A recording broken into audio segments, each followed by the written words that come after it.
nothing particularly unusual about that June 30th, 1945. Subways, railroad terminals, and ferry boats discovered office-bound millions. Women went about their housework and later their day's shopping. Part of this normal life was newspapers, taken as a matter of course by everyone.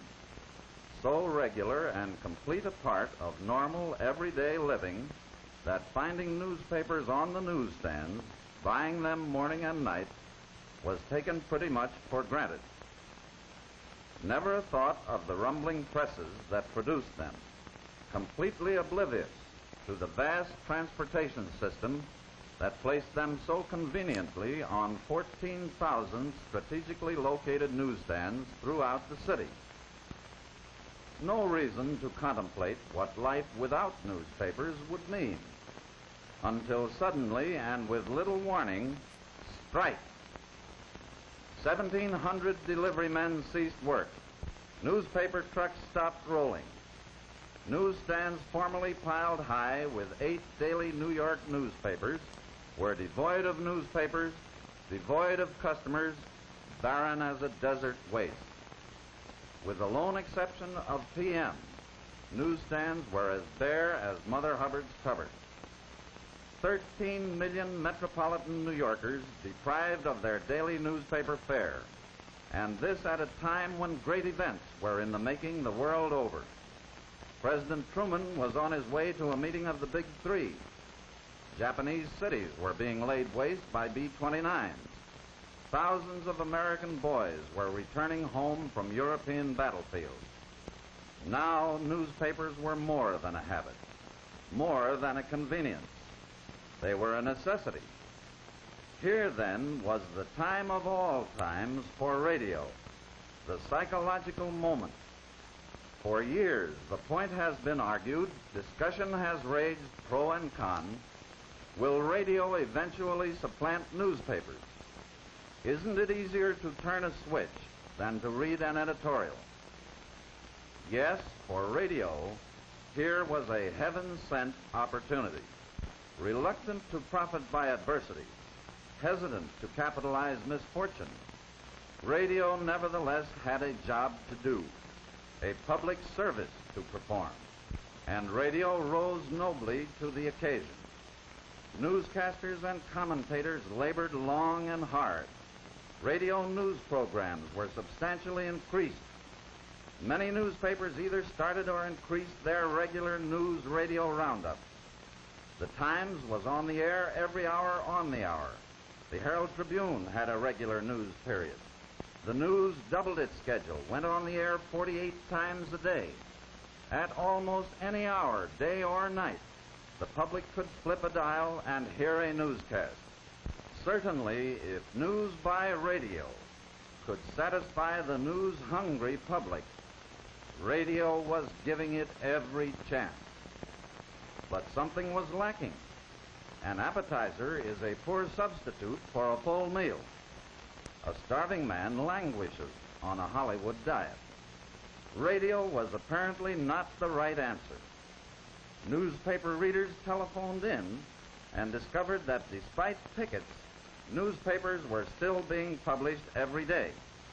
Learned they could obtain copies by going directly to the newspaper plant.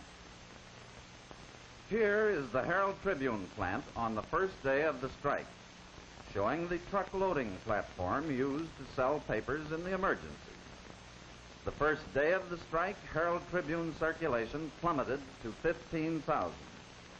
But as more and more loyal Tribune readers learned they could buy the paper at the plant, they went to the Herald Tribune in ever-increasing numbers.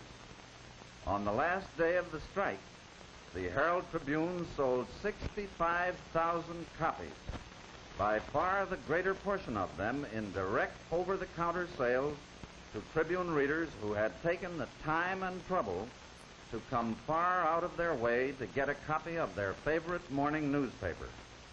This represents a surprisingly high percentage of Tribune circulation achieved under extremely difficult conditions.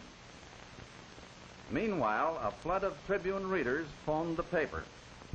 Please give me more information on the change in red point values. Is it true that President Truman is out of the country? On what troop ship is my husband returning home? Now let's move to the Journal American. Here is a newspaper plant so disadvantageously located for the general public that the paper maintains frequent bus service for its own employees to a nearby transportation center. The sirens of East River shipping convoys provide a musical background for the roar of the presses. Despite its inaccessible location, Journal American readers travel to the plant on South Street in droves. Circulation on the first day of the strike dropped to 4,000, but by the end of the strike, daily sales figures climbed to 25,000. Mirror fans lined up at the Mirror plant in mounting crescendo. Daily sales figures are unavailable, but through teeming rain and blazing heat, Mirror readers made the trip to the plant, stood in line, made their purchase. The New York Sun. Here was New York's longest picket line. It is impossible to show the full effect of the Sun readership line because the paper was sold inside the building. Sun readers entered the marble lobby of the building, shown in the center, made their purchase inside, and emerged through the door at the left.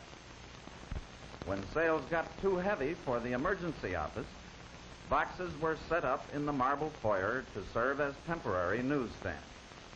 During rush hours, the place looked like Grand Station. Circulation climbed from a low of 23,000 on the first day of the strike to a high of 78,000 on the last day. The New York World Telegram. This plant is located downtown near the New Jersey commuting terminal.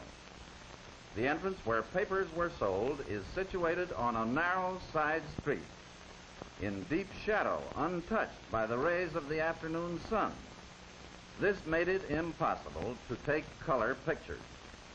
There was nothing shadowy, however, about the long lines of World Telegram readers who came from near and far. Readers made the trip to the World Telegram plant all the way from New Haven, Connecticut, from the far corner of Long Island. Lines 5 blocks long were a daily occurrence. Thousands filed slowly into the telegram building and emerged triumphantly with their favorite afternoon newspaper. Circulation rose from 15,000 on the first day of the strike to 50,000 on the last day. The New York Times. Because of its Times Square location and because it is a morning newspaper,